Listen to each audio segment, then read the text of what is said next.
Good morning, all. Apologies for the delay. I'd like to welcome everyone to this hybrid meeting of Adults and Communities Overview and Scrutiny Committee, which is open to the press and public. The meeting is being broadcast live, and a recording of this meeting will be made available as soon as possible after the meeting has concluded. Please be aware that this meeting is being transcribed only for the purpose of producing the minutes. The transcript will be deleted once the committee approves them. The transcript should not be downloaded by anyone other than Democratic Services. We welcome the use of the Welsh language at meetings, and I've had no request for people to speak Welsh today, so the meeting will be conducted in English only. Please can members refrain from using the chat function and instead use the raised hand icon to indicate when you want to speak. May I remind members that as per statutory guide made under Section 4 of the Local Government Wales Measure 2011 and our formally adopted hybrid meeting policy, any member attending a meeting remotely must be able to be seen and heard by members and officers who are attending, as well as by members of the public viewing the meeting. So can I ask that you please use your cameras for the duration of this meeting. Please remember to keep your microphones muted when you are not talking. Please do not interrupt discussions until you have been notified of your intention to speak and you have been invited to do so. Okay, moving on to the agenda. Agenda item 1, welcome and apologies. Niall, do we have any apologies, please?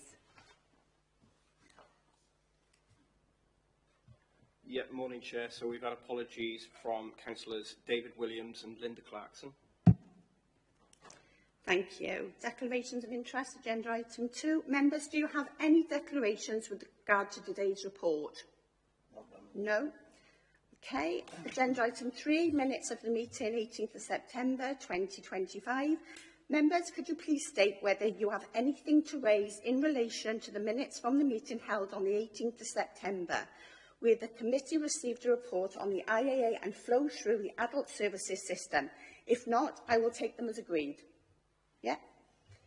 Thank you. Agenda item 4, action sheet. Rebecca, could you run through the action sheet, please? Thank you, Chair. So there was only one action on the action sheet, and that was for members to receive the responses to the recommendations from the last committee, which you all received on the 8th of October. Thank you. Thank you, Rebecca. Agenda item 5, Community and Wellbeing Strategy, Libraries Supplementary Chapter. Before we commence discussions, I would like to welcome Councillor Peter Jones, Executive Member, Corporate Governance and Resources, and Beth McPherson, Head of Communities and Wellbeing, Angela Price, Group Manager, Aspirations and Customer Engagement, and Stephanie Morgan, Senior Librarian. Good morning to you all and welcome. Also, on behalf of the committee, I would like to thank you, Stephanie, for facilitating a visit to Cwmbran Libraries last week. It was extremely informative and helped members to appreciate the evolving way in which our libraries are operating, so thank you. Can I ask if any officers or Councillor Peter Jones would like to give any introductory remarks to the report before we commence questioning? Councillor Jones? Yeah, just very briefly. I'm very proud of our library service and the fabulous work that all our staff do. Obviously now today we're developing a new strategy going forward, and I'm really looking forward, and this is before this goes to Cabinet, this is how scrutiny should take place, that there's an opportunity for the Scrutiny Committee to influence the direction of travel going forward. So I'm not going to try and steal the thunder from our excellent officers, but I'm looking forward to any proposals that the Scrutiny Committee come up with. Thank you. Thank you, Councillor Jones. Moving on to the questions. The first one is from me. Can you summarise for us the main changes or shift in focus of this supplementary chapter compared to the strategy that went before it? Wrong side. There we are. Good morning, everyone.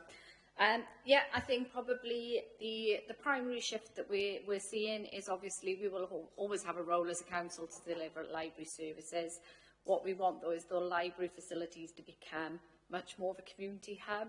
I think we recognise that we've got a strong base in terms of current users, but there's absolutely a need to sort of expand who uses our libraries and in which way that they use them. So for us, critically, it's almost that shift in culture and purpose around true community hubs for our community, and that actually our communities have the ability to influence and shape what happens within those as well, not just in terms of the services that we deliver, so that we're responsive to need in that way, but also that the space becomes flexible and one in which they can use and deliver from in line with the community's approach. So it's striking that balance between community hub being heart and centre of it, but not sort of losing sight of the fact that it will almost always remain a place where people come and read, and sort of that passion for learning that way. Thank you. Next question from Councillor Steve Evans. Thank you, Chair. This is paragraph 3.4. Libraries in Torfaen also play a key role in supporting health and well-being, particularly among vulnerable and disadvantaged groups. How specifically are our libraries supporting health and well-being, and how can we, through this strategy, demonstrate that impact?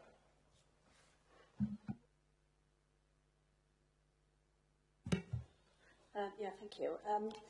I think our libraries are central to health and well-being in all kinds of ways. I mean, even reading for pleasure is therapeutic and improves people's well-being and mental health. We also have a very strong health and well-being collection in each of our libraries, which includes reading well materials, which are designed specifically for people to self-help. So if they've been diagnosed with a particular mental health problem, we've got books to support their own recovery through reading and their own sort of self-management of symptoms. We've also got a health and wellbeing officer who works within all three libraries and sees our customers on a one-to-one basis to offer confidential support. Her role is primarily signposting those customers to the services that they need, but she's, confidential, friendly ear if people are struggling and they don't know where to turn for that help. And we see us doing a lot more of that in the future and developing that offer. We'd like to do a lot more health and wellbeing activities within our libraries, and we're hoping to involve more community groups in that and to get those people involved and empowered to deliver services for us and with us, rather than us kind of doing it all for them. We want to find out what people really want and to involve them in that process. Thank you for that. Thank you. And just to build on that, I think probably there's already some strong examples where we've got, specialist groups, things like dementia-friendly groups that come in. I think we're seeing more and more sort of informal networks where parents, perhaps with children with ND, etc., come together in a social sort of context. And again, it's allowing the libraries to be a space that they can use for that purpose, and that means we support that agenda, but we're not necessarily influencing that to a great extent, which then allows the team to sort of add value around that. So it's kind of definitely building on what's already in place. And sorry, just to add to that as well, we've got the first dementia hub, which is now based in Cwmbran Library, which you would have seen when you went in for your visit. We've also got some new activities that we're looking to develop at the moment with our rehabilitation services. So we're going to be offering falls prevention workshops within the library service within Cwmbran Library, and we're working with the play service at the moment. So we're going to have a specific new sensory area to support neurodivergence, and actually that was something that came from the library survey. That members of the public wanted that specific space to support children and adults with neurodivergence. So we have got that coming as well in the new year, which we'll keep you informed about. Thank you. Next question comes from Councillor Horler. Thank you, Chair. This is on 3.4. We've considered, when developing the supplementary chapter, is it relevant measures how differing ages and demographics using these services may skew the outcomes and the impact on health and well-being.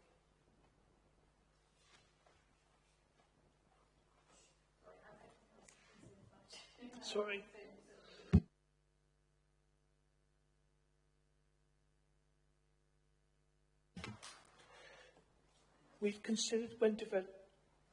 Have we considered when developing the supplementary chapter, and is it relevant measures, how differing ages and demographics using these services may skew the outcomes and the impact on health and well-being.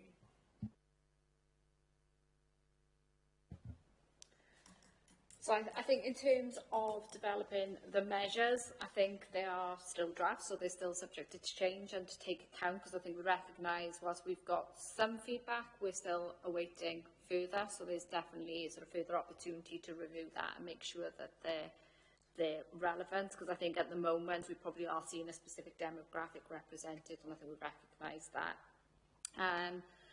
In terms of the outcomes, the impact on health and well-being, I think, you know, in terms of the services we'll deliver, they will be responsive to what we need in the survey. So currently, yes, there's an over-representation potentially of a particular cohort.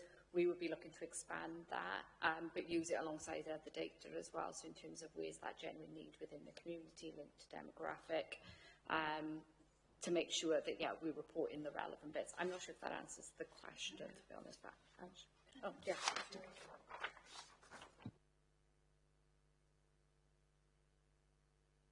Yes, I think Councillor Hall at pre-agenda you were trying to ask, obviously, because there's a cohort of older people that are using the library, so how will that impact the overall figures in terms of health and well-being? But I think you answered that one. Just to add to that, we've been reviewing the survey results as we're going along, and we realised about 2 weeks ago that there was quite a poor representation of younger people, and young people sort of under the age of 18 or 18 to 20. And staff have made a real effort over the last few weeks to gather feedback from those customers as well. So we have tried to redress the balance a little bit. We'll always have more responses from particular age groups because they're naturally the people that use libraries more. But we have tried to get some qualitative feedback from younger people as a result of reviewing the survey results a few weeks ago.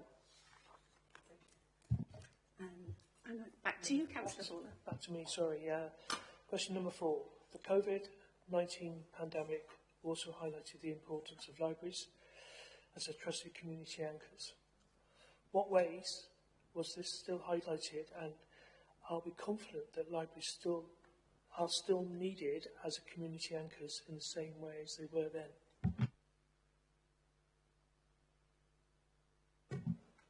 Yeah, I think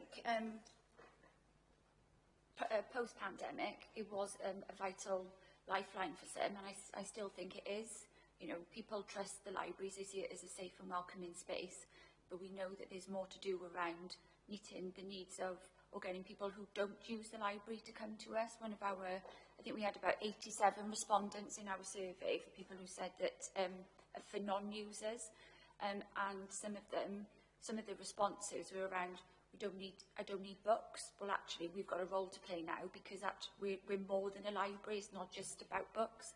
So I think the more that our community hub offer evolves, people will see the library as a vital space for them for community engagement, reducing social isolation, rather than just a place to come and borrow books, really. So, yeah, I definitely think libraries, all about libraries, are a vital source for engagement, connection for a lot of people in Torfaen, but I think there's a lot more people that could actually benefit from the services that we provide who don't actually come to the library anymore. So on a supplementary on that, how do we actually engage with those people that are not engaging currently? Because we've got an age group now that the older age group would naturally go to the library because that's what they've always done up until this age. You know, I remember in the 70s and the 60s, dare I say it, but the library coming to my door because of where we were living and things like that. Libraries are a completely different organisation than they are now. And my concern is that libraries will change completely without books, because as we go through generations, more people are taking digital on board. And surely, to keep the libraries going long term, we've got to really engage with the younger communities to be able to keep that methodology of a library in the way that we're thinking about. So how do we engage with the younger people within that to be able to get that? That's a question I get, but I think it's important. We need to address that. Yeah, you're right. It's really, really important. We've got a fantastic team of library professionals. That the majority of their work is spent on outreach activities. So they go into schools, they go into the sixth form college in Cwmbran and promote the services there. They go to the college open days and talk to the students that will be starting. We're constantly trying to review what the services that we can offer. You mentioned e-resources, and they're sort of hugely important now, and something that young people quite often prefer to use. So we've got a really good e-resource offer, e-book offer, and also an e-press offer which includes magazines and newspapers. And I think we're downloading around 10,000 items per month from those resources. Still around 14,000 books issued per month, so it's still a big gap. People are still obviously, gravitating towards physical books still. But there's a lot of work going on to engage with children from birth right up to secondary school. The team at the moment are on a programme of going into secondary school assemblies to talk to children about the library and how it can help them. They've recently started a homework club for secondary school children specifically. So we're trying all kinds of things. We're also trying out a new range of evening activities to try and engage with. Our first quiz night in the library last night, there were some young people at that, some teenage customers came along to that. So we're trying to do all kinds of things really to keep the offer relevant and to reach out to those hard to reach. Primary schools is obviously an area where the younger children are going. The parents are in their 20s and their 30s. What engagement are you doing there? Because if there's engagement with those people, then you've got two nucleuses of people potentially going to go to the library. You've got the 20 to 30, maybe a 40-year-old that has a young child, and you've also got the child going. So what engagement are you doing with the lower end of the school, a younger age of the school? With younger children, I think that the biggest thing that we do, I mean, apart from the ongoing classroom visits, schools coming in to visit the library, that's ongoing throughout the year. We get classes in all the time coming in, promoting the library offer, giving those children information to take home to parents. Because obviously you need the parents to sort of engage with the child and bring them in, which is sometimes where we struggle. So we do a lot of outreach in those areas where engagement is lower, going out to summer play schemes. We've done that in the past. All kinds of things really. Summer reading challenge is huge for us. It happens every year. We have about 1,000 children participating in that on an annual basis during the school summer holidays. And the team they attempt to visit every primary school in Torfaen before that challenge starts. To go into a school assembly and engage, they might speak to 400 children at a time about the summer reading challenge and, with telling them about the incentives and the rewards they can get along the way. So making the whole thing a fun sort of getting involved in being engaged. And they do all kinds of summer activities in the libraries to sort of link in with that programme. So that's really quite a big one for us. But yeah, we'll basically go anywhere that we're invited. Staff are out there all the time. They're extremely proactive and, really, really great. Really, do all they can to get that engagement going. Sorry, can I just add to that as well? We've got some new developments as well that we're looking to bring into Cwmbran Library, where we're hoping to have, with the youth service, looking at a space to offer a pop-up youth club potentially in Cwmbran Library during the 6-week summer period. There's antisocial behaviour in Cwmbran Town Centre, as we know, so we're looking at utilising a space where we'll offer a pop-up youth club just during that 6-week period. We've got a play service that are going to be offering like a STEAM facilitation homework club in Cwmbran Library as well, like an after-school club. And we're extending our provision with Torfaen Council's early years provision because they're looking at alternative sites for outreach for parents and children. And we're also working with the NHS to see if we can offer some antenatal sessions within Cwmbran Library as well. So there's lots more in the pipeline since we've kind of revisited this strategy. Very quickly, and I think just thinking off the back of that in terms of sort of the future direction of travel, some of this as well is around changing that narrative, is, it's back to what is a library, changing some of that stigma and perceptions about what a library is and what it isn't, working with those groups of people. So, we've got the services coming in, but it's the conversations we then have with those individuals, with those residents, to say, this is your space, and actually if you've got your own ideas around how you can utilise it, then those need to be brought to the fore as well. and using some of those teams, you know, things like our youth workers have got much more rapport, I'm sure, with the young people, and that, you know, that conversational piece that me going in and having that conversation would have probably far less impact. So I think as part of our future comms, it's changing that narrative about what a library space is that extends beyond what we've had. Yeah, absolutely. Thank you. The next question was from me, but you covered it, so I'll move on straight to Councillor Steve Evans. I didn't expect that, Chair. This is in regard to paragraph 4.2.1. It's partner deliver service, part of the service delivery programme. Your service is operating with various partners. What impact could there potentially be if partner services are cut and removed? And how could this affect the footfall of the libraries and the community hubs? I'm sure Andrew will come in and offer, you know, so one part is we're absolutely sort of trying to grow what is available and that being accessible. I think for me, it brings it back to that pivotal question around it being a community hub where community play a much stronger part in terms of if they've got their own initiatives, their own ideas, their own activities. You know, we talk about things like book clubs, haven't we? That doesn't need to be service-led. You know, if we've got networks amongst parents, that doesn't need to be service-led. So what you want to do is grow what is delivered naturally by the community for themselves. So actually there is strength in that, and that becomes a focus for the community hub, which then sits alongside the service provision. Because I think, yeah, there's a danger otherwise. There's always a risk, isn't it? You know, services change, etc. But we want to change that narrative around pure dependency on services, and actually community play an important role in that. So I think it's about, that's why that balance needs to be there for me. Yeah, and I think a good example of that is the Dementia Cafe that Mel, who's our Health and Wellbeing Officer, facilitated previously. She started the group, but actually now that group is kind of independent and is volunteer run. They run it themselves, they organise their own trips, they organise their own speakers coming in. So yes, the library staff are there to potentially set something up and facilitate it, but not long term. It's that short, sharp intervention to get the community and volunteers involved so that it can be a community run event or, you know, club that meets, and then the staff then could potentially move on to support another initiative.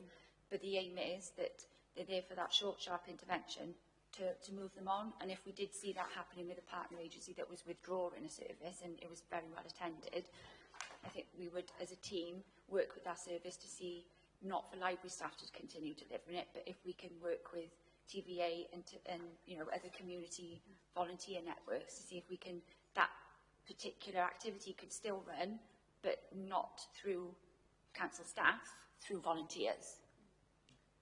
I think just on that example, I think it's a really strong one in terms of, yeah, the group has become self-sustaining, it's operated by themselves. I think where the value then comes is if they want to pull in a service for a specific messaging or for specific information, then that probably frees up the service more because they're not into the day-to-day running and can come in for, you know, a specific purpose. So I think that's where that balance then is struck.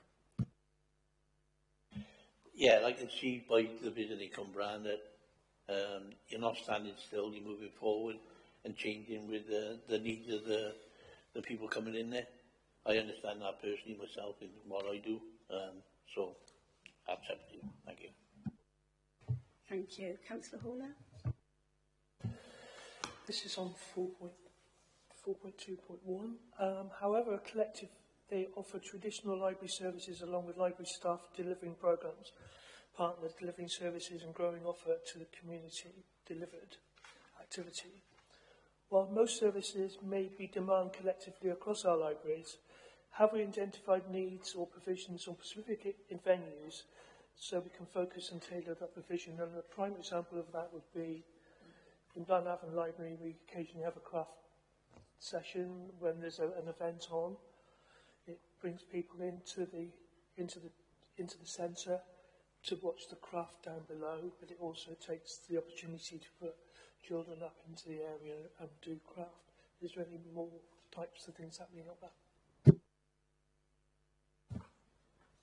I think that's something we would certainly be advocating, and that links back, you know, if you think about the community's approach, isn't it, that it be in place specific. I think what we're not suggesting here is we'll have a library strategy that it's one size fits all and the provision is replicated across all.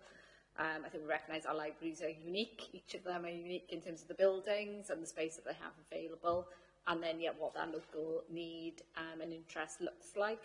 I think probably from the surveys we'll be able to break down in terms of locality, what responses have come from which area. So actually, if there was something more prevalent within Blaenavon, then we would absolutely take that information and build upon that. What I'd also say is, whilst we'll have the framework for the strategy and we'll have that initial survey, that engagement doesn't stop, that narrative, that conversation with, the community groups doesn't stop.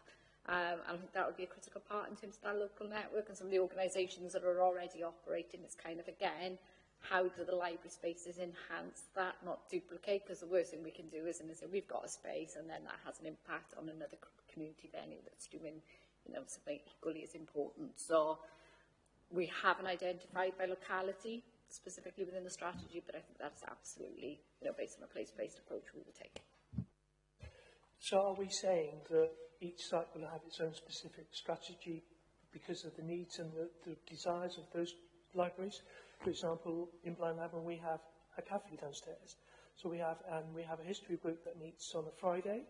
So they come in and they go to the library, or they do the history group, and then they go down and they have a social element. Now, that doesn't happen in every library because they don't have cafes. So are we saying that the strategy will be site-specific more so, or will there be areas of the strategy that will be site-specific? I'm sure Ange and Steph will come in with their view if they disagree. I think it will probably depend on what comes back from the surveys, whether there's anything strong enough that would sort of indicate clear distinctions across those three sites to sort of have it specific in the strategy. I don't see three separate strategy documents. I think it's one. I think the differentiation will come in the delivery plan that sits behind it. So the priorities should remain the same. They might be proportionately different in certain areas, and then I would expect in the delivery that if there's something specific within Blaenavon, that's identified and measured then through the service plan. Yeah, exactly that. We won't. We're not going to have three separate surveys, but what we're doing over the next couple of weeks is looking individually at the responses for each of those libraries and ensure that what the ask is in line with the priorities that we've got, and drawing up a separate delivery plan, action plan probably for each of those libraries, and making sure that those activities, they are deliverable, they are what that community needs. We're not duplicating provision, so there's going to be a bit of a, we need to do some analysis of what's taking place within the locality to make sure that we're not just duplicating provision that, people don't know about. So that is going to form part of a piece of work that's going to be happening now over the next month or so. Thank you. Councillor Gordon.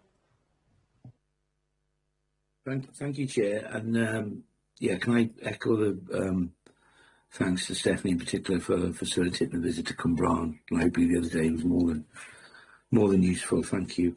My question relates to 4.2.3. Libraries are staffed by knowledgeable and friendly teams who provide personalised support. I can attest to that. They're a fantastic group of staff. The question is really, how have staff contributed to the development of this report, the supplementary chapter? And how will staff be trained and supported to deliver evolving services? And what I'm saying on that is many of our library staff are really long-standing, and libraries have evolved so much in their time there. Are we asking a lot of them now in terms of identifying sort of safeguarding issues or dementia or things like that? Are they trained and sort of fit for purpose? Are they keen to do that? And how will this be referenced within the strategy? Thank you, Chair. Yeah, thank you. Yes, I think the staff are sort of familiar with the need for the service to evolve. I mean, it's something we talk about regularly, and it's not something new. Libraries have needed to evolve for the past sort of 15 years or so now because the needs of communities change, and the service has changed quite a lot. We've seen a lot of development sort of electronically, lots of digital need from customers, digital skills being needed by customers. And we also know that we need to kind of earn our place within society. So we've kind of adapted that approach for quite a long time. We've always wanted to be relevant to communities. And we obviously see a lot more vulnerable people coming through our doors now. So staff have had their dementia training, and that's reviewed and renewed regularly. We were the first library to get first library service to get dementia-friendly status in the whole of Wales. So we're very proud of that. And staff do safeguarding training, and they're kept up to date. We have regular staff meetings to talk about things that are changing in the council as a whole, things that they need to be aware of, any concerns they have. So yes, they do know, and we have got a lot of staff who've been with us a very, very long time, and it is more difficult for those staff to evolve and to recognise that change, but we just do it through regular communication, ask their opinions and involve them in the process. That's fine. Thank you very much for the answer. Yeah. And I was just going to add, you know, obviously we've done some workshop sessions with the staff, and I think, you know, that was a good opportunity for actually the team to tell, you know, certainly me coming in new in terms of the service, and sort of relatively recently as well, to just understanding, you know, what are they currently doing, celebrate that good work, but almost how can that grow and evolve. So, you know, we've had those sessions, and that'll be an ongoing conversation throughout. And I think it did serve as an opportunity to just celebrate, yeah, exactly what the teams are doing. We've also got, you know, wider teams, so drawing on things like the digital team. So where we're talking about technological advances, how that needs to change, it's not sort of asking the team to do that by themselves. You know, we've got bigger teams here at the council that have that knowledge and that expertise that can come in and support the library staff in that journey. And I would extend that into our community team as well, you know, capacity builders, etc., that can look at, you know, that training and support, what that needs to look like to align with that community model. So, you know, collectively, and I think that's what we need to view this as, you know, it's a collective approach across a range of teams, across the whole of the council, that it doesn't sit squarely with libraries to take on that responsibility by themselves, that they're supported. So, yeah, if there's specific training that we need to build on that, then absolutely that should be in place. And I think that's something to reflect more maybe in the strategy. So we'll take that on board. Thank you. Yeah, can I just sort of thank you, Beth, for adding on to that response. That's really useful. Yeah, I think what I'm concerned about is that the library staff supplement the wider work of the council in terms of the safeguarding and all the other services we provide, and not replace those services, because the expertise we have across the council, I don't know that all shifted on the library staff because they are kind of more public facing. But that's great. Thank you very much. Thank you. Councillor Evans. Yeah, sorry, I'm not sure it's over there. Perhaps you've covered some of this already, but it's 4.3.1 paragraph, and it's regarding ensure the book borrowing and wider offers is appealing to a range of audiences and individuals. And the question is, how can we monitor or measure this? It's not a quantifiable measure like 1 and 2. Also, are there sufficient quantitative measures within the strategy where we seek service user feedback to assess our quality of revisions? Because if we look in there, it says they do not at this stage capture or reflect our ambition for libraries to become hubs for connection within our communities.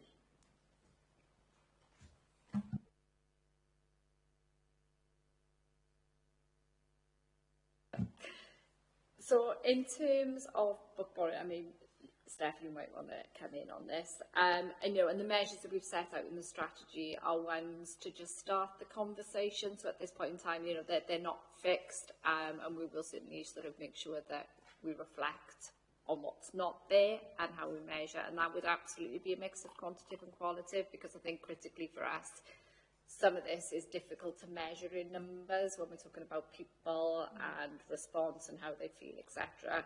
So it is how you build that qualitative, that, you know, and it moves beyond just, you know, was it good or bad? It's kind of why and what impact has it had in terms of that change of service. So definitely, you know, this is a draft, a work in progress. It is not a definitive list of performance measures. So as we sort of finalise the strategy, we will also sort of finalise those.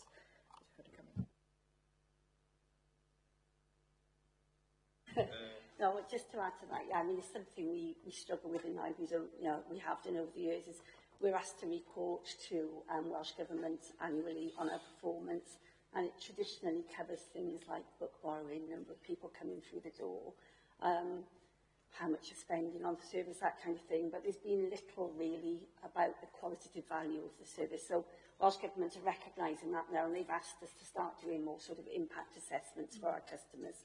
And it's something we're doing. We've attached a few case studies to the report. So, you know, just to get those individual stories about making a real difference to people's lives, which is, you know, quite powerful, really. So yeah, we hopefully will have more ways of doing that. We do sort of sample surveys for customers on a regular basis, but we are again capturing the people that are using the library. So it's getting that feedback from the customers that don't, isn't it, and attracting them in, finding new ways to sort of engage with them. That's what we need to look at, I think. Thank you for that. Thank you. Councillor Gordon? Thank you, Chair. Yeah, on the table on 4.3.2, there's a significant drop in the number of children's books being borrowed.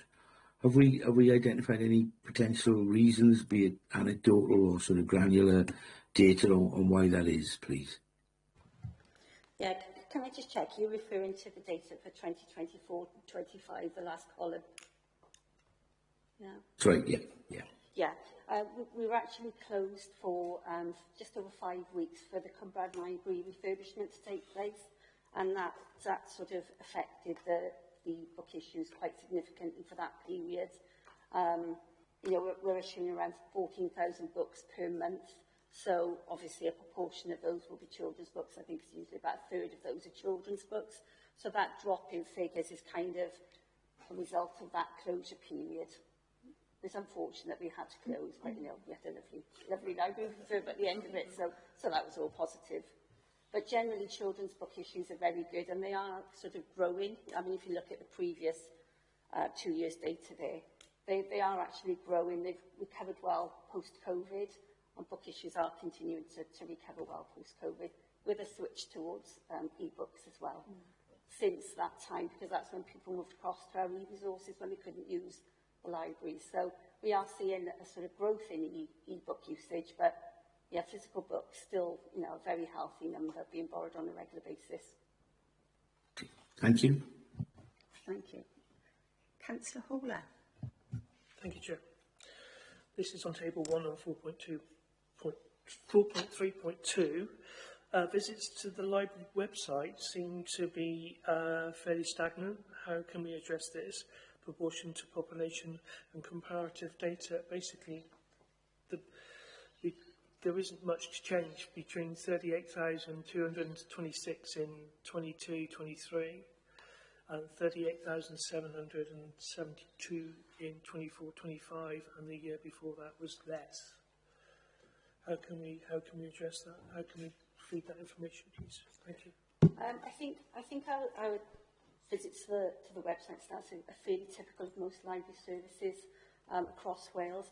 Welsh Government have just actually done some work on the Libraries Wales website, which kind of feeds customers through on an all Wales basis to their local library website. So they sort of enhanced and modernised that because they recognise, I think, that part of the problem is that gateway isn't quite as good as it could be. So that might boost the figures. I think generally people get the information they want from the website at the moment. You know, we have a lot of information in our libraries as well that people use, and people can access resources without going via the website now. If people want to use the BorrowBox e-resources, they go via the BorrowBox app. So we've got a library app as well. So not all that sort of virtual footfall is channeled through the website anymore. But the figures are fairly typical of figures across Wales as a whole. And I think that's probably, you know, back to understanding what is the purpose of the website, isn't it? Why people are using it and what information is available there, and recognising actually if the book borrowing can be done independently of that, then perhaps, you know, there isn't that need to grow that website presence, if, you know, in terms of its purpose. But again, that's something we can look at as part of the comms as well, in terms of what's on there and how we refer people. Thank you for that, Councillor Steve Evans. This is 4.42. A survey was developed, and as of the 16th of October, the page received 590 visits and 281 online surveys completed. The question I have we got the most recent update for response rates? It is disappointing that only half the page visits have been translated to surveys completed. So, is there anything we can, give on any up-to-date responses?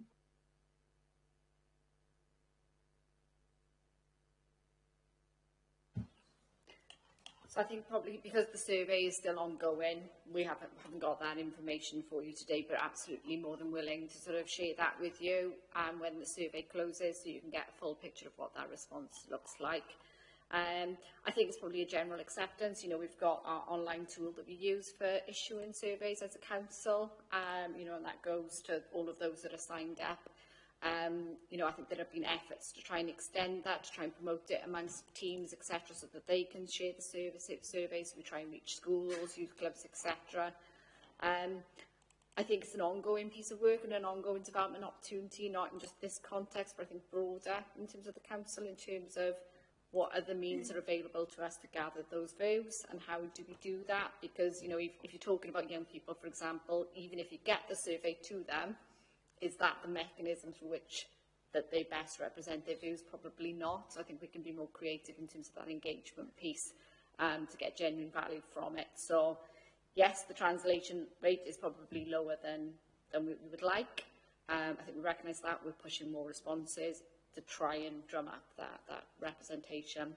But critically, I think it's how we're more creative in terms of getting a range of views. Yeah, we've had over 500 responses now, but just to add to that as well, we didn't want it to just be a digital survey. So we've had one of our officers who works across adult community learning and libraries was actually going out and visiting community groups like Age Connects and up in Widdershins. I'm going around the library, and library staff were going around as well to encourage people to complete the physical copies that we've had as well. So we did try and make it as accessible as possible. And those responses are now being created into a final report. So it wasn't just a digital survey, because we recognise that that's not accessible for everybody. So I know the staff were going around and trying to get views of families to try and get a response from younger age groups as well. So we're hoping to we'll be able to provide on the back of this meeting a further breakdown of the demographics as well. So as in comparison to what it is now, we'll be able to show you that actually the work that the team have been doing out in the community and in the libraries, across all 3 libraries that was, the response is a lot broader. Thank you. I'll just pop to Councillor Hall a minute and then... Thinking outside the box with my neurodivergency, as always, you must have data of those library users. So have you actually used that data to be able to fire a survey directly to the people that are currently being used? Is that something that you've done, or is that something that you would consider? Because let's face it, the people that use the libraries would understand why the survey was important, and you must have more than the amount of replies that you've had on that. Is there a way of actually collecting using that data to be able to get that information back to you, to give you a broader spectrum of ideas? Is that something that we could have looked at? Yeah, the current library survey that is out was broken down into 2 sections. So we'd ask people if they are a current user, and then it would give them a series of questions where we're looking for their views on current activity and what they want to see. And then obviously the other part is, no, I'm not a user, and I would ask you a different load of questions. So we've got data that presents it from service users and non-service users, but Steph, you could probably elaborate, because you do ongoing feedback surveys with customers only throughout the year who are accessing the library service. Yes, we regularly survey our customers. We do sample surveys on IT provision, job seeker support, and our library at home survey customers. We do a telephone survey because those people are generally older and quite often socially isolated. So members of staff will phone them and just have a chat with them about how they are, and are they getting the service that they want from the staff, that making the books up and that kind of thing. We also survey for Welsh Government on a 3-year cycle, and we do a separate children's and adult survey as part of that process.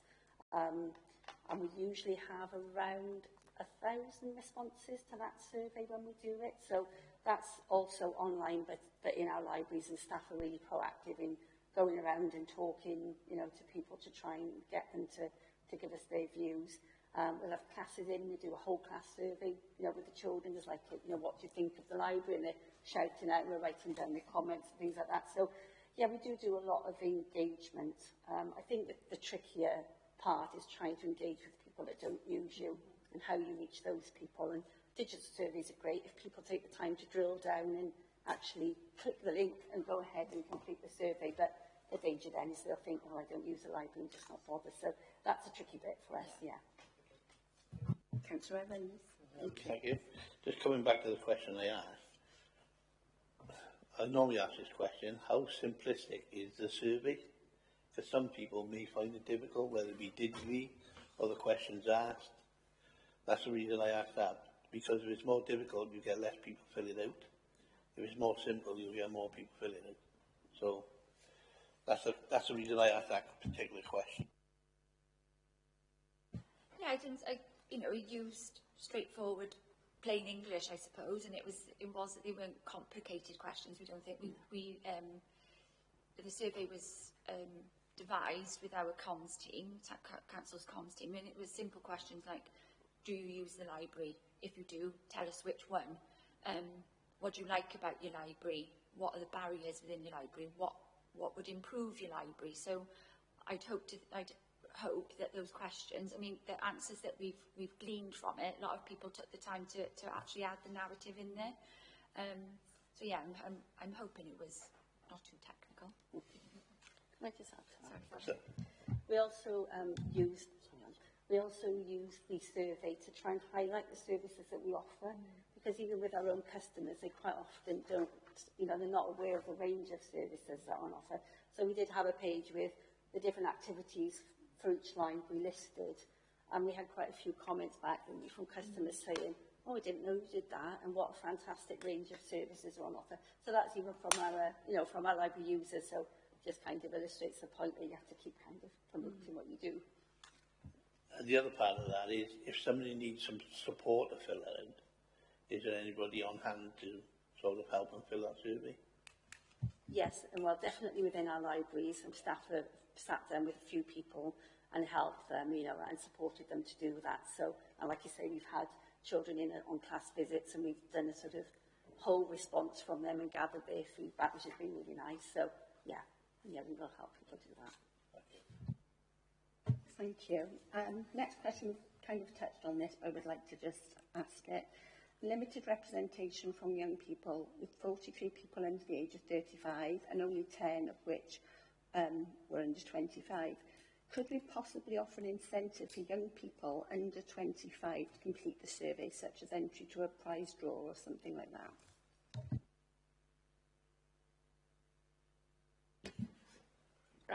I think there's always ways to look to incentivise, obviously within the rules of council. But yeah, and I think that's back to my earlier point about, I think we genuinely need to think differently. We've established things like Rebel Youth, to try and engage a different demographic.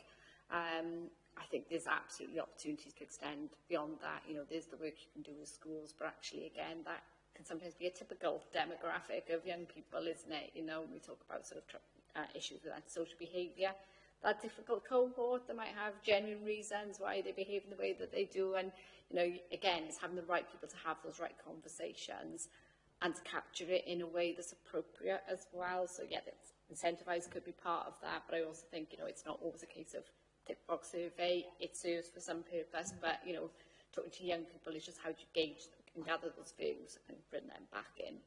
So for me, it's a wider piece.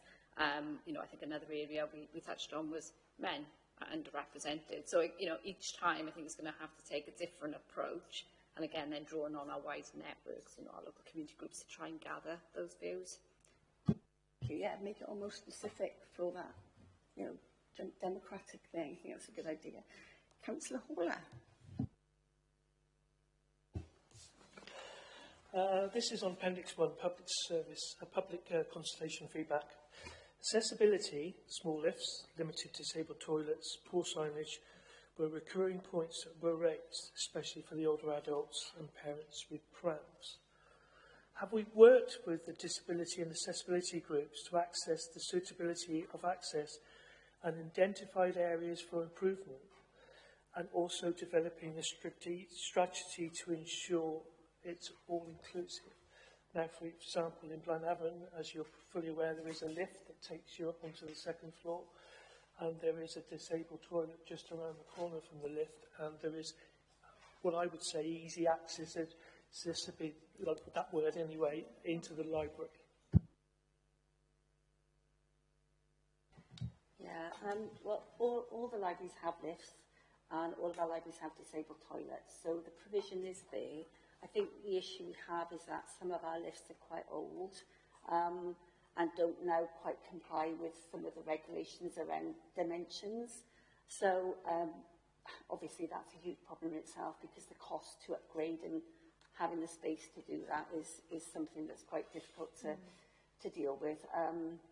So yeah, it's tricky because the regulations change quite quickly and quite often the dimensions for a disabled lift change.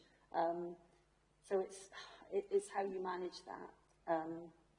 I think the lifts are big enough just about for most people. We have had a few customers that said they can't get in a mobility scooter, it doesn't quite fit. I'm with you. And I guess some of that comes with changing need and changing types of mobility scooters, isn't it? They're larger, etc. And there's always going to be a constraint, isn't it, financially, and in terms of the fabric of the building, in terms of what can be accommodated, in terms of full upgrades, and to keep that in a space, we've got the most recent, the most modern provision available. I think there is probably a bigger conversation here around accessibility, and actually, if it's not changing the lift, it's kind of what provision can we make available to ensure it's as accessible as possible in those situations. How do we use the space if you took Blenavon, if there was an issue, how could you put a little provision downstairs, or the online borrowing, so you're still providing access. Signage has come up, that feels maybe like a more easily solved problem. The Cwmbran Library that we talk about, your sense of arrival there. So I definitely think there are probably elements in this that we could take forward and look to develop more quickly. I think others have got to be recognised within the constraints that we face. But I think off the back of this, it's clearly an area, and I think then we can engage, groups like Access for All Forum to sort of understand, well, actually, what can be done, what would be reasonable, and that can always form a plan in terms of wider investment. But yeah, I think there's always going to be constraints as well. So just to go back on that, we talk about the signage, we talk about the lifts.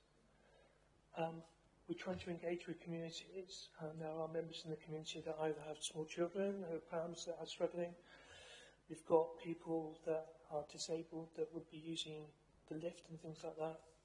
What engagement are we doing with those people to say that when you come to the library, we can let you get into the library, and is there a way that we can recruit, or is there a way that we can push that more forward to those people that are in those situations?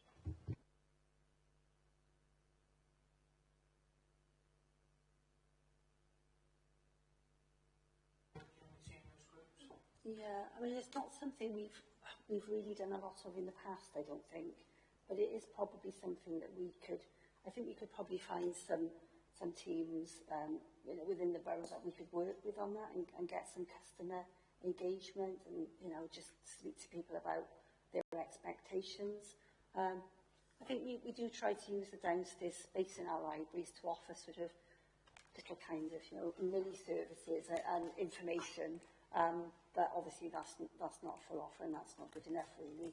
But like I say, it's not something we've done a lot of, but I think probably, it's probably something we need to do more of in the future, I think. Thank you. Councillor Gordon?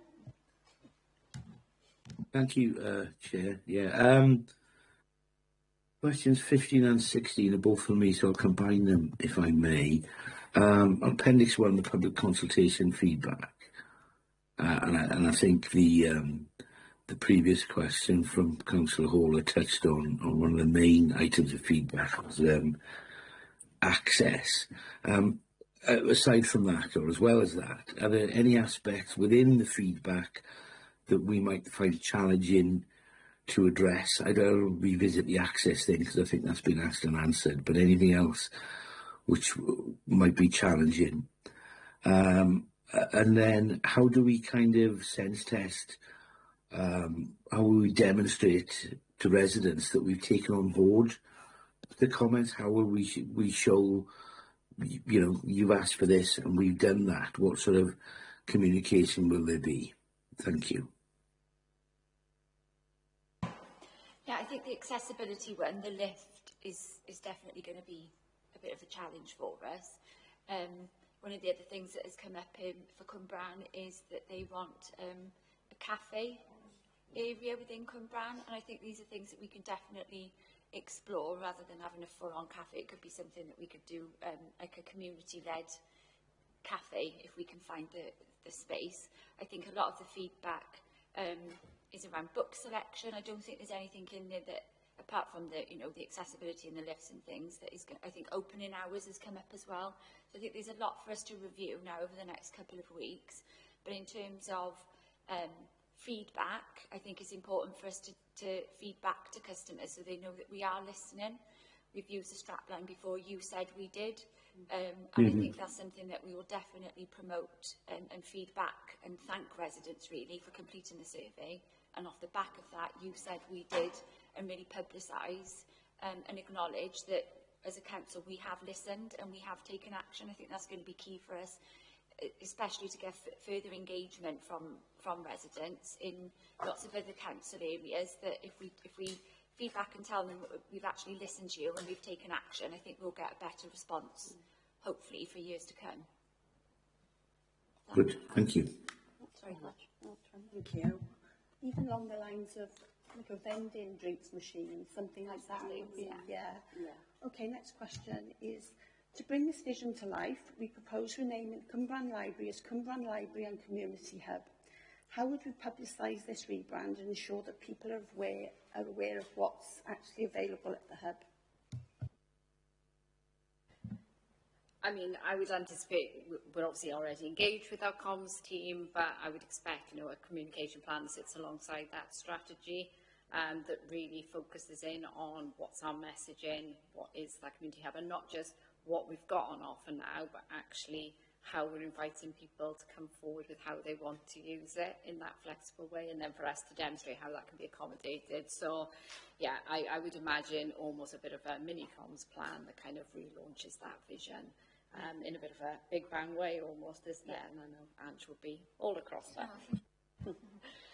Yeah, so if it's something that is endorsed and we take forward, we've got some open days planned for the new year to invite people in, but also to invite community groups in so that we can get more, you know, are you thinking about starting a new group but you don't know where to host it, come to the library, that type of thing.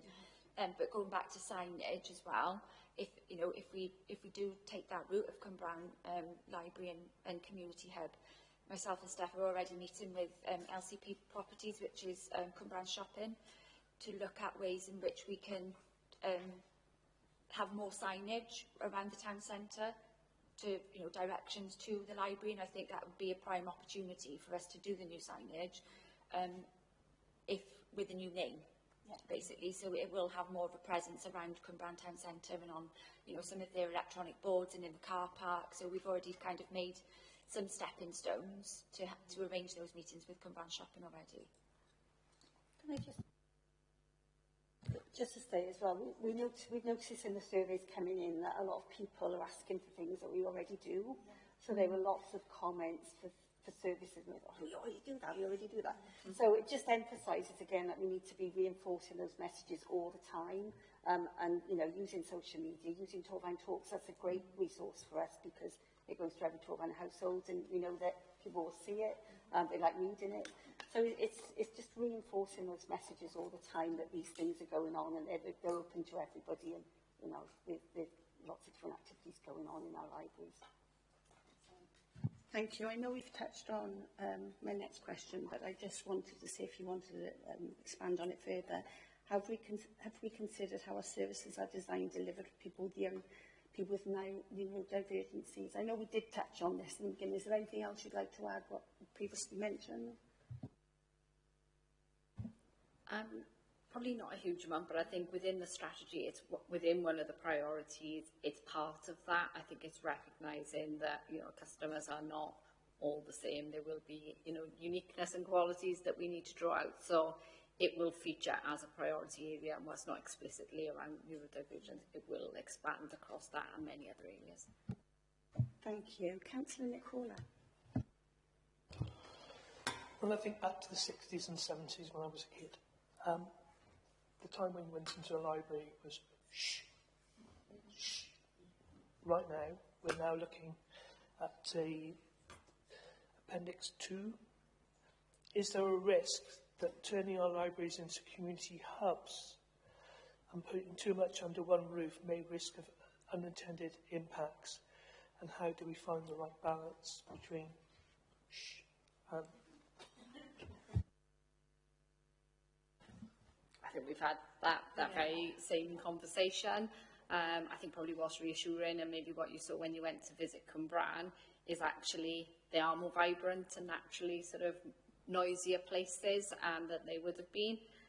You know, if we suddenly wanted a band practice space in the middle of Cwmbran Library in, you know, the middle of the week, then that might not be the right balance. But I think then we've got that role to say, do you know, there are these other venues that might be appropriate to that need. However, what I would be encouraging is we do want that diverse range, and actually when you walk into a library, children, you know, laughing and shouting, whatever they do is a good thing. But also recognising, I think the conversation we've had, how do you protect those quiet spaces, and actually some of the activities that might be most appropriate to take place in a library are those quieter, not silent, but sort of more gentle, isn't it, appropriate to the venue that's hosting them. So I think that will be based on what we see in terms of demand, those inquiries coming through, understanding that need. And again, that'll be different, I suspect, in each venue based on what facilities have got available. I think it's down to the programme and the planning as well within the libraries.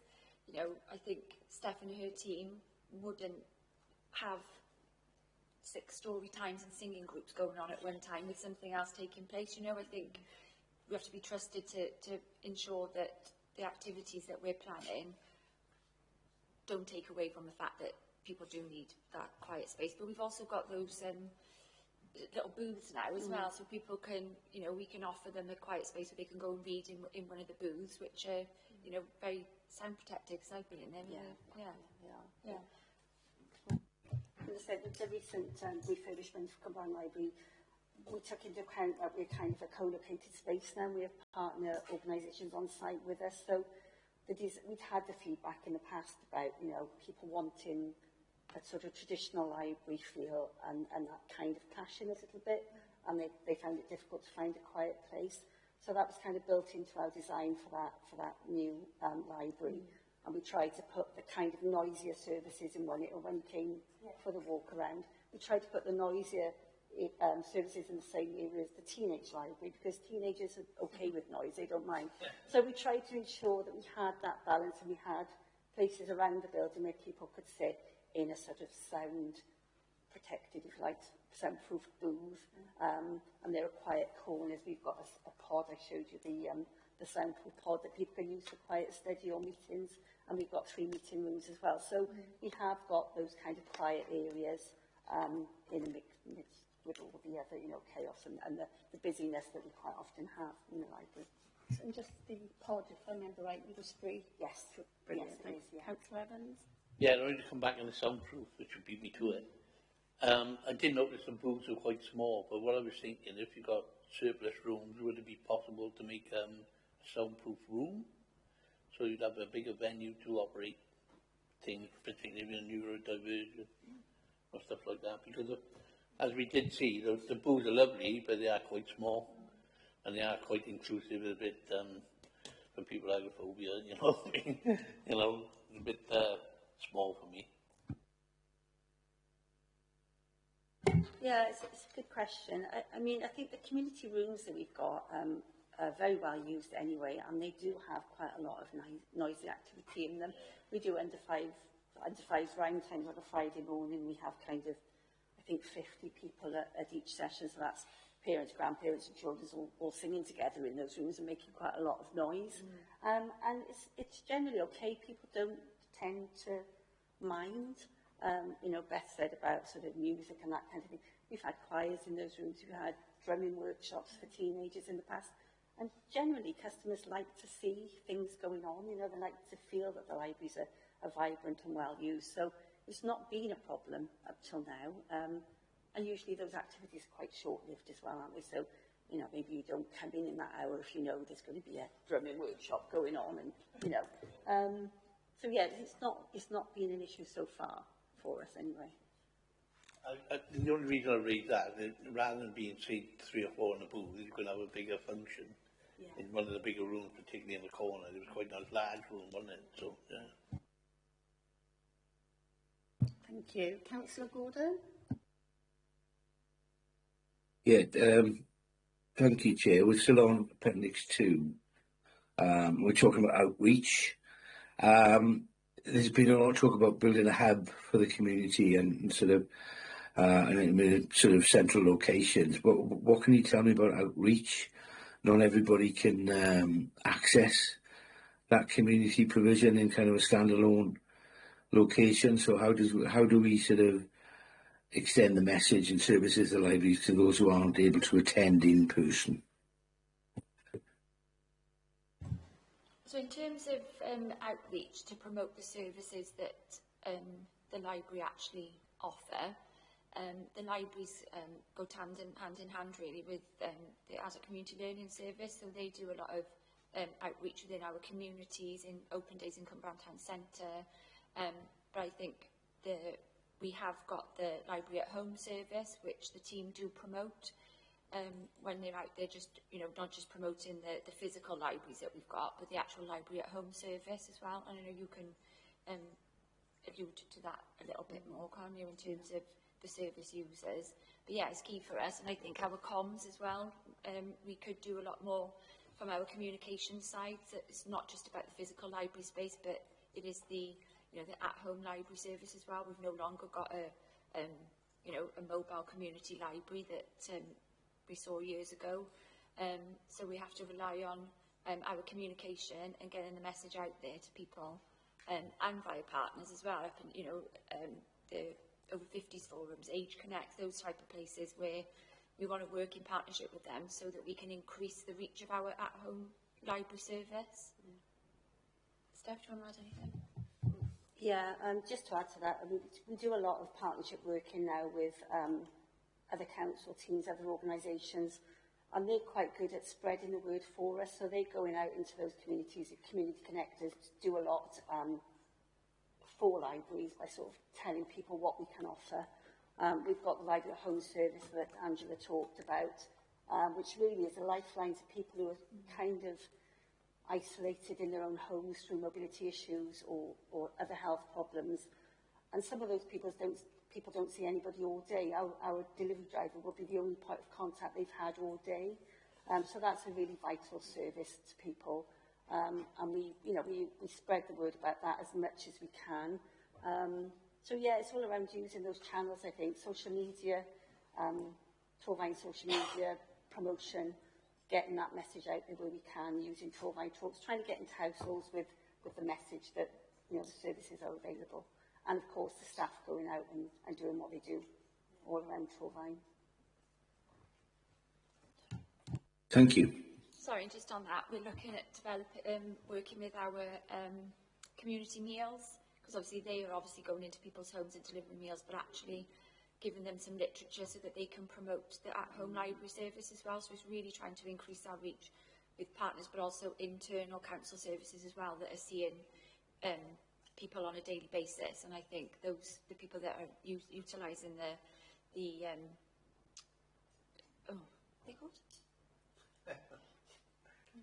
community meals, sorry, that's my train of thought there.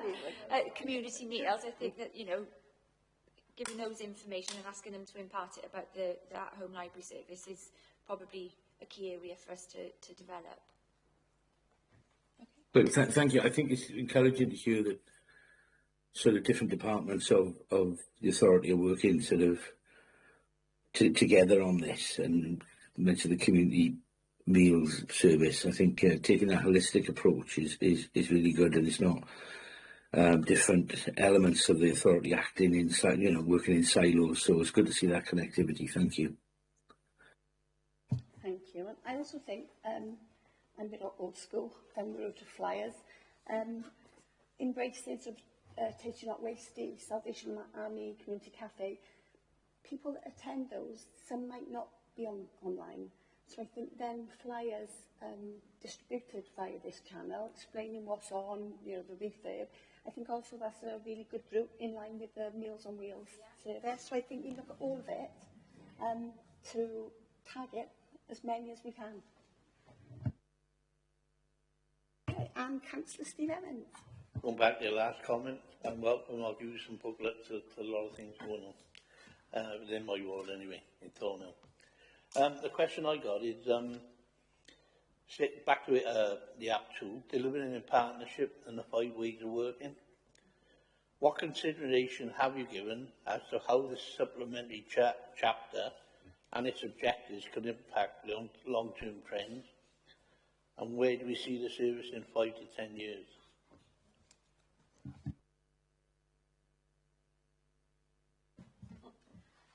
Where do we see the service in 5 years? I think, judging in terms of our ambition here, quite transformed. I think success for me would look like, spaces that are used genuinely by the community, that they're vibrant places, that they have a range of people using them for a range of different purposes. But that is having an impact. So if you tie it back to sort of the community wellbeing approach, isn't it, that the activity that's happening there is linked to some of the health challenges that we're seeing, that ties in with more community-based activity. And we see less presentations in terms of people needing more complex or more long-term support, because actually they're getting some of those social connections, those relationships from sort of more informal, lower-level activity within the community.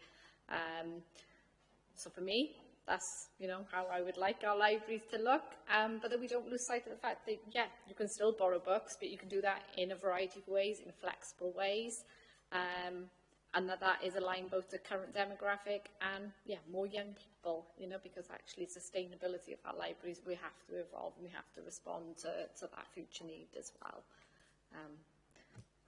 That's what I'd like to see. Sorry, I couldn't agree more. Yeah, I think the data that we presented in the library strategy is around the number of books, the number of visitors, because that's the space in which we've been in for the last 3 years. But I think if we were to present data in 3 years' time, I think that data will still show the amount of books and the amount of footfall. But I think you'll also see different data around the number of community groups that are now self-run within the centres, within the library services. I think the data sets that we'll be able to provide in 3 years will look completely different to what they do now. We will have that sense of community belonging, community leadership, in line with the priorities and obviously with the corporate plan as well. So yeah, I'm excited to see where it goes.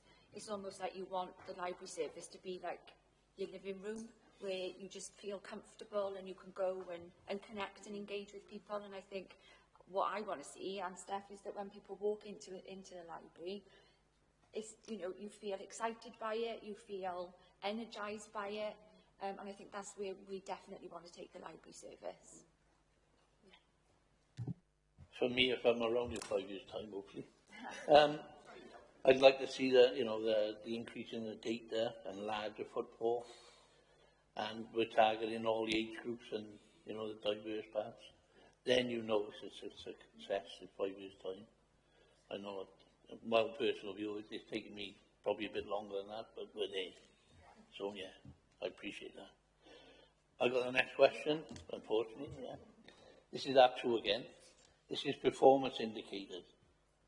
How How have or will we work with the health board in developing this strategy to strengthen our outcomes for the county plan objective? And how are we going to support and promote the healthier lifestyles in Torfaen to improve mental health and physical well-being?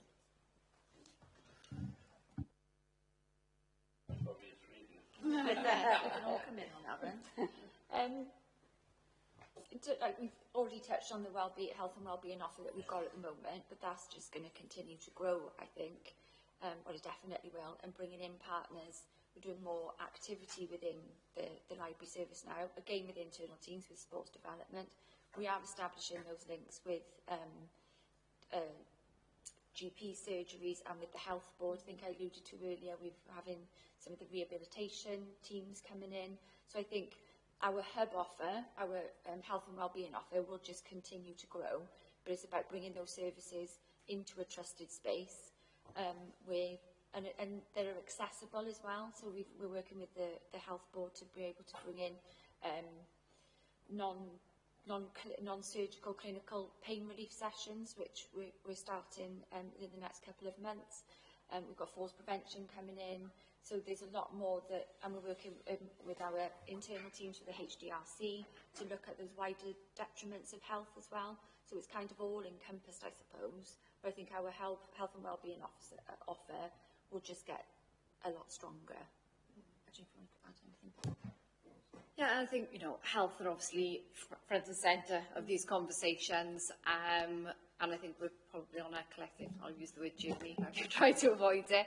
But I think with some of those performance measures, we need to understand what they look like because they are more difficult to track. But actually, if there's more activity happening and it is that genuine preventative, the space, the health are moving towards, in a shared space with us on this, is how that investment potentially needs to look differently as well. So, actually, if community are delivering lots of low-level responses, and that is preventing presentations at our early intervention prevention hub or at surgeries or at hospital front doors, then actually, how do we need to reflect that investment as well and almost give back to our communities to say, actually, what you're doing is having a genuine impact at that earliest point. So we need to join up those dots in a more formalised way, but I think we're definitely, in that space, and I think health are at the table with us having those conversations because they recognise that importance, rather than things escalating to a point there where it becomes more critical, more complex, more expensive, and not the right outcome for our residents in most cases. So.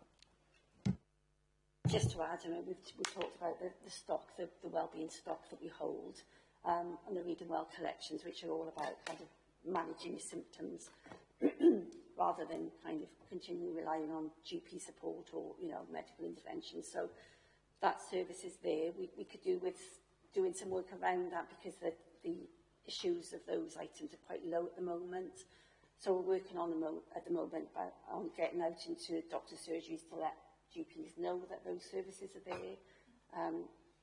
Talking to our health partners to promote those collections for us, and hopefully to get more use of the book stock in that way.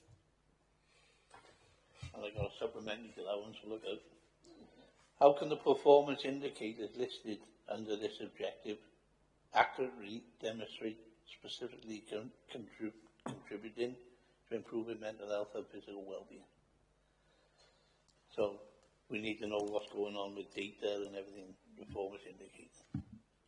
Yeah, and I think probably the high-level ones that are in the document wouldn't enable us to draw that direct comparative. I think it will then come down to sort of understanding what provision is put in place, what activities that looks like, and there's probably a subsection of data that would sit. So if we've got things like the number of activities led by community groups, it's always then how can you categorise those, and then maybe looking at measures. So I think a direct correlation at this point in time between what's in our service plan and that would be difficult, but we would look to try and establish. And I think it's also trying to draw out the data on how well those groups are actually attended. It's all well and good as working with partners to put on some mental health support groups, but actually if they're not attended very well or not attended for well over a period of time, is that actually what is needed? So I think it's a combination of trying to look at all the data that we have available for the health and wellbeing. But I think it's also important, it's not just about the numbers, it's about us presenting case studies, you know, on the impact that some of those interventions have had on people. I think, you know, yes, we're measured by outputs and outcomes, but we need to get better, I think, at telling the story of the impact that our services have on people's lives. And also, it's to make sure that the data we hold, we got a starting point, and we got a point of where we're seeing improvements or things are not improving, and then you're able to step in and alter your approach. That's the reason I asked that particular question, because not everything is straightforward. So, Thank you for that, Councillor Horner. Appendix 2, Library Supplement Chapter. What consideration is given within the supplementary chapter to volunteers' activity, giving people opportunities to experience and contribute to our services in the community hubs and libraries? I'm aware something's going on currently, because my wife came home yesterday going, yes, they've got this new position within libraries, and I went, okay, thank you. However, what is the bigger picture on that? If I just come in quickly on the corporate, and then the team will absolutely tell you about sort of how libraries are embracing that. So I think sort of corporately we recognise volunteering is pivotal to what we're trying to achieve, and obviously we've got our partners TVA that are sort of looking at how we grow recruitment of volunteers more generally. I think we've recognised as a council that we need to be in that space, and actually we do a lot around bringing volunteers in. What we don't necessarily do that is consistently across the council. You know, a single process, how do we make that easy for people? How do we make that volunteering a good volunteering opportunity, a quality one, where that volunteer is supported in the same way as an employee would be? So we've done a lot of work this year, and we're just about to go live, and the library has been part of that, around a single internal process for our volunteering opportunities, using the Connect platform to promote those and push those out for people who want to register. And that will include young people as well, because again, that's feedback we've had. Young people want more volunteering opportunities. So we're doing a big piece around that as a council and corporately, and libraries have jumped on that opportunity, and I will let Steph tell you about those. Yeah, so it's something we've done a little bit of in the past, but not in any big way, because there's never been a kind of framework and a sort of corporate way of doing it as far as we were concerned. So it's always something we were a little bit hesitant about, but the new framework now gives us the opportunity to do that. And we've identified, I think it's 5 roles at the moment, and they're out on the Connect to Wine platform at the moment for people to express interest in. And we've had some responses, and we're looking to arrange some interviews with those people to find out, you know, exactly what they're looking for and if we can get the right match for them. So I think there are opportunities in providing digital support, running reading groups, running adult. What we'd like to do is set up an adult craft group at the library, which is something we don't have staff capacity for at the moment, but we think would work really well with a volunteer. So we want to get a volunteer to run an ongoing craft group for adults, something we get asked for a lot because adults love doing crafting for therapeutic reasons. Also, a support with our children's craft activities. Were there any others? Is that it? I think that's it at the moment, isn't it? And yeah, so they're the ones we're starting off with. We're starting off kind of gently to sort of manage the process and see how it works. But it's something definitely we would like to encourage a lot more of in the future. We definitely see a place for people within our libraries and in that role, in that capacity. I can give you a version chapter on this. Volunteers, particularly since COVID, it's very, very difficult to get people to do anything, as you know. But are you using other organisations to support you in trying to find these volunteers? Particularly the TVA very active in sort of employment. Yeah, so we work very closely with TVA, and those volunteer opportunities are on the Connect platform, but internally as well. Steph works very closely with the volunteering officer, but also with the council's employment and skills programme. So they're supporting people on their journey into employment, but actually we know a stepping stone into that is volunteering. So they will sift people and send CVs through to staff for her to screen, because we know people are interested in volunteering in the library service. I mean, the reading group volunteer opportunity came about more specifically because we had a waiting list for people that wanted to be part of the reading club, but they were full to capacity. But now we've got a reading group volunteer. It means that we can put that on, but it's volunteer-led. So we've met that demand, but through a volunteer programme rather than council staff, which I think is a good example of how we're trying to meet the needs of the community and within the library service using volunteers. How are you dealing with people with neurodiverse issues? Because I've got two particular people which I'm bringing on as volunteering, which unfortunately are not given as much chance as any other volunteers. So how are you going to cope in dealing with that? We'll work with whoever refers them, really, but if they refer themselves independently, we've got a team of employment support workers who are, have experience of working with people with neurodiverse and other health conditions.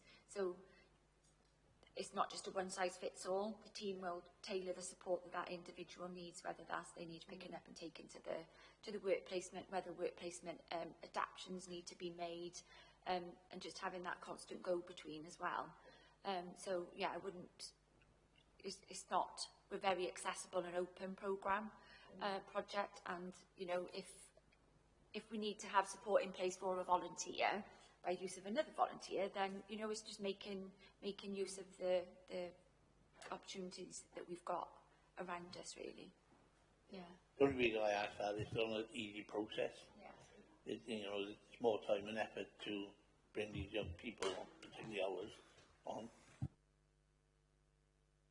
And I think just in terms of that point, just coming back to the bigger council commitment to this agenda, because actually there may be placements within the organisation that work better for certain individuals based on their needs. So, whilst the library is embracing it, I think corporately we are, and, hopefully we'll see with time that those opportunities build. And I think it probably comes back to Councillor Gordon's earlier point as well, around making sure our staff have the training and support in place to sort of recognise and be able to support in the appropriate way. So it is, it's a work in progress, but, I think it's exciting to see that we are getting on board with all of these opportunities.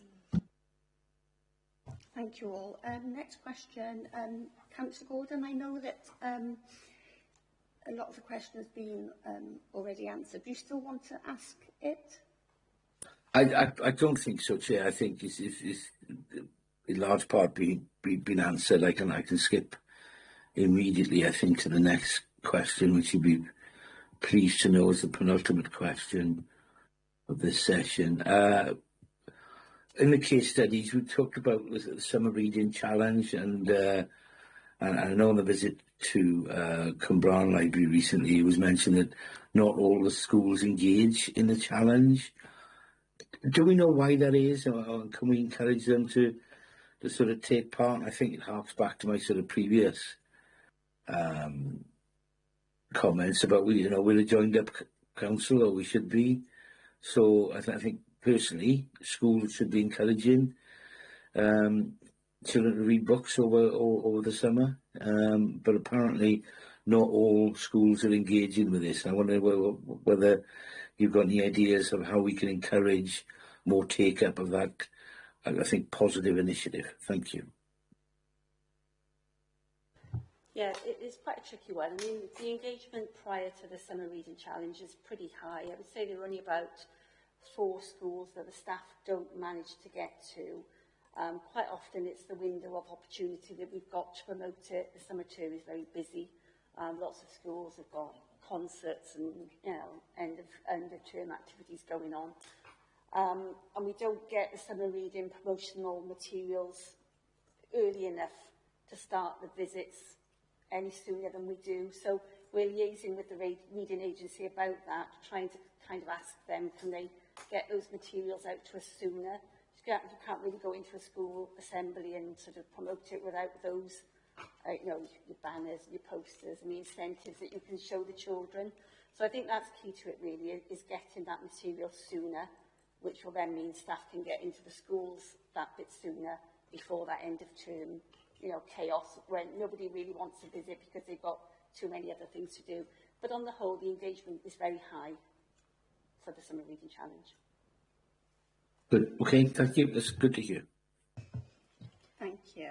Okay, Sorry, I think there's some work that we could possibly do as well internally with education. If we know the schools that don't typically engage, then we could have some conversations with colleagues within education for them to help us target those particular schools. And also I think we could link with Director of Education to have the Summer Reading Challenge once we know, you know, the timelines on it at one of the on the agenda for one of the head teachers meetings potentially, so that we can get the word out there sooner rather than later. And just really, really quickly, just how potentially, you know, what other opportunities, so that is one, isn't it? The Region Challenge is one initiative and it's obviously really well promoted, but actually if we want to embed learning, reading in children and sort of encouraging that more, I suppose it's working with the schools to understand what's the art possible, what are the constraints as well that face families currently, you know, and there's probably a bigger agenda, and I think that link to education is key in understanding what that looks like. Just quickly to add to that as well, I think an issue for a lot of the schools engaging with us as sort of coming to the library for class visits is transport costs. So that's, you know, quite preventative for some. Some schools, if they're able to walk, they will do. But we do find some schools struggle to find the money to pay for buses to the library on top of all the other trips that they've got to organise. So that can be a bit of an issue for us. But we will go into schools and promote at that end rather than expecting them to come to us. Ideally, we like to get to the library so that they can see everything that, you know, they can borrow and what's on offer. So. So have you sort of ran the schools come to you, you go to the schools via a vehicle and drop them books there and do it that way? It's a good question. That's kind of what a school's library service does. And there isn't one in Torfaen. My understanding is that schools didn't want to pay the cost for that. And this is going back a long time ago. It was quite an expensive service, I think, and that service stopped because of that. So we haven't really got enough book stock to be able to offer that service. That is kind of like a supplementary service where you're taking, you know, large collections of books into schools. I think you'd literally wipe out our children's book stock. Great for our issues, but not so great for customers coming in because you just wouldn't have a good range of stock on the shelves. So, but it is, you know, it's a good point. Yeah, it's a good point. Thank you. Okay, 3.10. This document will be interim and reviewed alongside the Community and Wellbeing Strategy 2027 to ensure full alignment moving forward. How will the full alignment be achieved? Will it become a more integrated part of the overall community and wellbeing strategy? I think it will always sit as a supplementary. I think we probably recognise that if the library strategy was for a 5-year period at this point in time, when we do that review, everything starts to fall out of sync. So actually it just provides us with a timely opportunity to align that. I think we also recognise that the community wellbeing strategy, you know, was a very new approach, and probably when we come to that review period in 2027, things will look different, not in terms of the overall objective and what we're trying to achieve, but potentially how we achieve that, some of the priorities within it. So it was really to just give us that opportunity to make sure that they're all cohesive. We've got the sports development strategy, which also sits as a supplementary chapter. So again, they'll all be on the same timeline with almost that seamless vision that sort of flows throughout and demonstrates, I guess, how each one connects to the other. And then back to some of the points around how do we measure that, how do we demonstrate impact. Again, it allows us to have that seamless approach across the 3 documents. Thank you. Before we move on to Councillor Hawler, I just want to give Councillor Slade the opportunity to ask a question, or are you happy with what's been asked, Councillor Slade? No, I'm happy with the questions that's been asked. Thank you. Thank you, Councillor. Last question, Councillor Hawler. Sorry, I have to say this. At the start of the year, 2 officers set up a group called Diverse Minds. It's a little group that had a few people that were in Torfaen that were going to Diverse Minds. Last meeting, there was over 80 people that attended that meeting. Diverse Minds is an organisation for neurodiverse people within Torvine and also Blaen Gwent. My question is, what are we doing to help neurodiversity within libraries, and are we having a strategy to help that? Neurodiversity is more of a buzzword and people are recognising this as an important part of the well-being of the people that we represent. What are you going to do long term to be able to help those and nurture those people through the libraries? Oh, and to embrace in many ways. So I think it's recognising that it's, as part, like we said earlier, it's part of one of the priorities within the strategy. I think probably sitting here now listening to those comments, there's a key bit here around further engagement. You know, and if we've got that kind of group, that strong representation, it's almost engaging and ensuring we're understanding, so, you know, that we're not making assumptions about what we think that looks like in terms of delivery. So I would almost be wanting to take that away as an action, actually, when we start to sort of understand the diverse range of, you know, customers that we're potentially looking to engage, or that we need to consider who are those groups and networks out there that maybe can help shape some of that offer. So, yeah, we'll take that away. Thank you. Okay, I'd just like to thank you all so much. Do you have any sort of supplementary comments to make before leaving the meeting?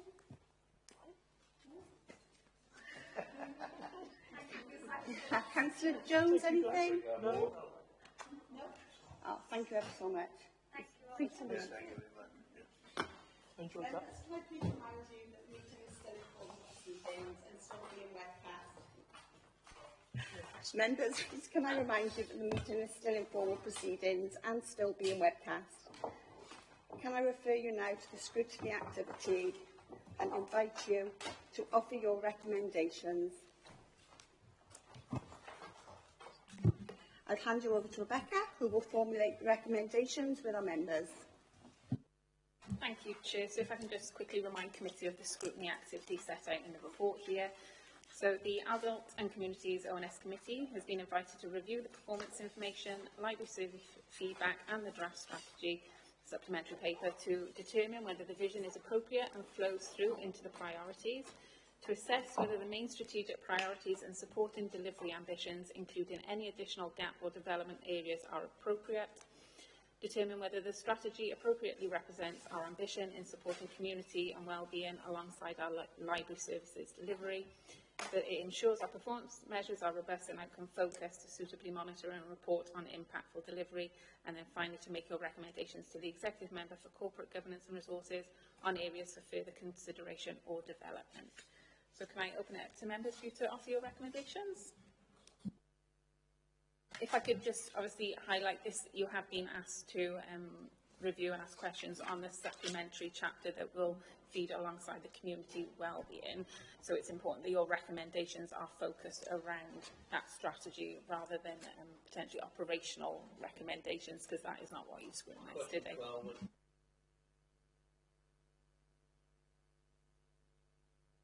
That would help, wouldn't it? On question 12, where I asked about the survey and the up-to-date data and whatever else with the survey, and they did say that they didn't have the correct figures at the time. If they can supply them and perhaps supply the future ones. Yes, I'll pop that on the action sheet so that I can get that fed back rather than a recommendation. Yeah. Discussed about the fact that the officers were going into senior schools and not so much into junior schools. Surely we shouldn't be asking them to engage more with the primary and infant schools within Torvine, because they are the key to keeping libraries open more. So more engagement there. And secondly, the question I asked at the end is obviously that's quite diverse in the way it is. So we need for the library service to look at neurodiversity in a bigger picture. As I said, 80 people turned up at that meeting the other day. It was a massive meeting. So that shows what's within Torvine. So what is outside the thing as well.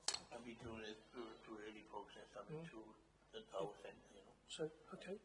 In terms of the strategy then, if I can sort of just shape that for you. So you've said engage with more with primaries, and they did also mention there was more that could be done with education, our education services, and then with head teacher groups. So in terms of a recommendation, in terms of the strategy, so that that be more considerate of how we can work within our educational settings, yeah.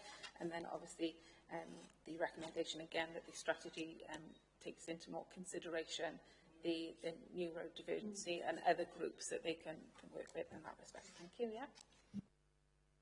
This is a question, well, I got to. The recommendations we put forward to some of the things they do within the library, particularly within other groups, is there worth putting in a recommendation in regard that if any group leaves, how that will affect the service? Because we've written that in one of the questions, but they've never come back with sort of what impact it would have. You know, if they're doing something which is quite, you know, like CAB leaving, or that would have a severe impact on the footfall. I'm more concerned about the footfall going forward. You know, that will affect on the data, that will affect the use of the library. So I'm just trying to think of how you can put that through as a recommendation. So perhaps when they're developing their performance measures, that they monitor the use of partnership, and so they have earlier awareness if there is likelihood that anyone may leave, which may then impact on the wider provision. Yeah. Sorry, the other question I got is going back to Councillor Rowland's one. The summer reading challenges, wouldn't it be probably more of a question? Wouldn't it be nice to inform members who are perhaps school governors who can support to make sure the schools are aware of summer reading?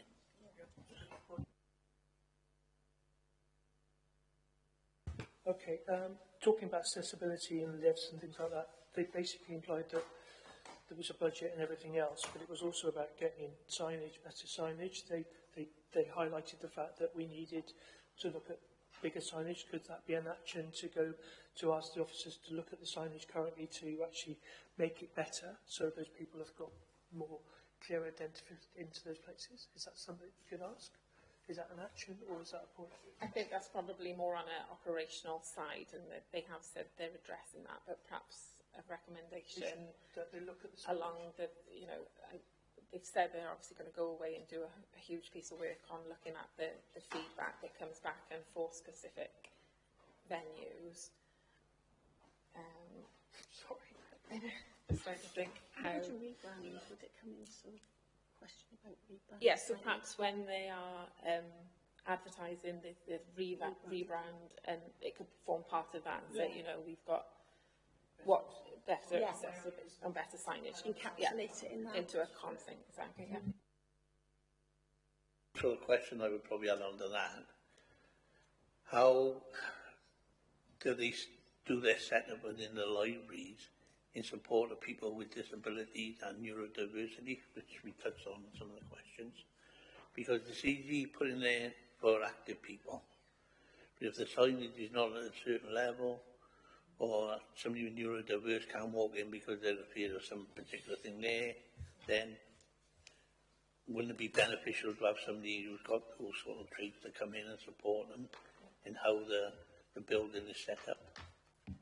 And I think Stephanie did say, obviously, there's work they could do more on and going out to groups there to come in and help and support them with that. So I can expand on that recommendation in that terms, yeah.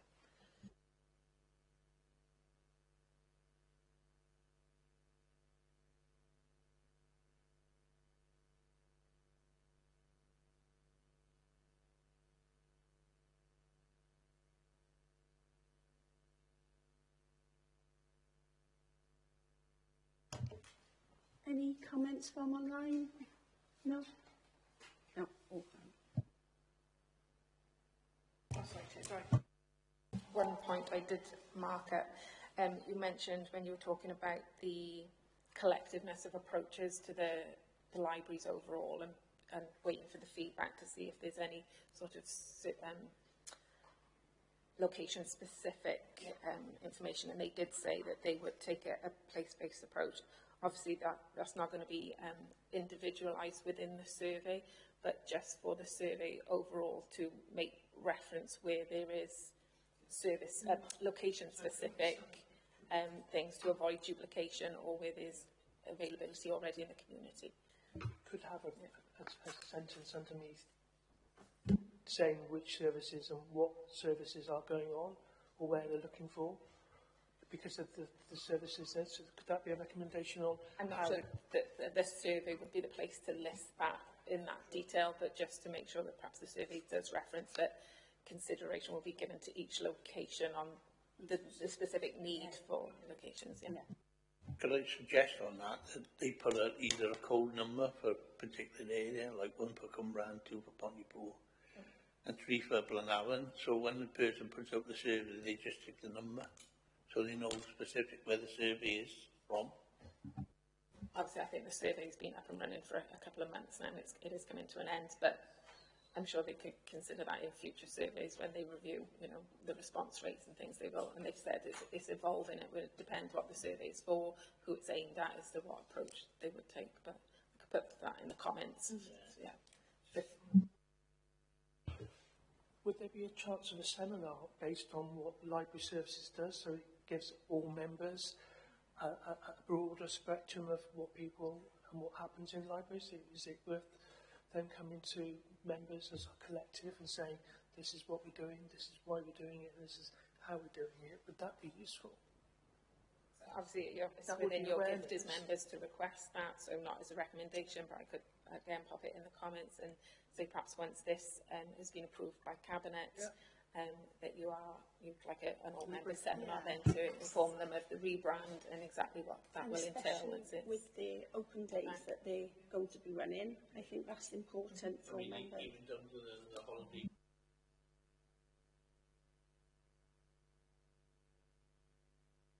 So other than those points, Chair, that you've just made in terms of recommendations, can I take it that you are happy with the draft strategy as it's been put forward, subject to those recommendations? Thank you. Thank you. Okay, agenda item 6. Rebecca, could you please introduce the item for the next meeting report? Thank you, Chair. So just quickly, members, this is obviously the part of the meeting where you discuss the item that will be expected at the next meeting. So obviously at Vision in Time, you selected community safety, which as well as the Adult and Services Committee, you also stand as the Community Safety Committee, so you are required to take at least one crime and disorder item each year. So there was that scheduled for January. Obviously, this meeting was due to take third sector major grants. That has been postponed, so we will be looking to arrange an additional meeting in the new year to fit that in with the timeline. So it's not that has left your basket, that's just going to be a postponement. The only other things then is the Strategic Housing Partnership in terms of the Exec Forward Plan and the approval of the library's strategy on the Exec Forward Plan. There's been no audit referrals. In terms of the Strategic Housing Partnership, obviously you've got a housing item scheduled for later in the year. So are you still happy that community safety is an item that you take in your January meeting? Yeah. Yeah. Thank you. Would we have representation from any of the police or? Normally the police are invited and they do attend. But if you think of any other representation you would like or any visits you may wish to take part in, please let me know. We could do, I know it sounds a bit thing, but we could do with our enforcement team, perhaps be here. You know, because probably as members within our ward there's probably substantial things with parking and everything else. So it might be worth having the enforcement team in. Community safety, that's going to be more along the lines of antisocial behaviour and things, not in terms of enforcement and parking. That would come under the Economy and Environment Committee, sorry. Yeah, but look at the other part, being in a particular ward, there's vehicles parking up to sell illegal substances and stuff. Yeah. That's what I'm trying to get at, yeah. What about somebody from Cumbrae Shopping or whoever they're called? Is a hotbed for antisocial behaviour, the town centre? Yeah, great. I'll take that down as a suggestion and I can work on that with you, Councillor Slade, and perhaps get some contacts and we can look perhaps for a visit or ask someone to come along to the meeting, yeah. Okay, excellent. Any other comments? No. Okay, agenda item 7, date of the next meeting. Firstly, thank you everyone for your attendance and contributions. To confirm, the next meeting of this committee will be held on Thursday, the 22nd of January 2026 at 10 a.m. Well, that's it. I'll close the meeting, but I'll see you all next year and have a lovely Christmas.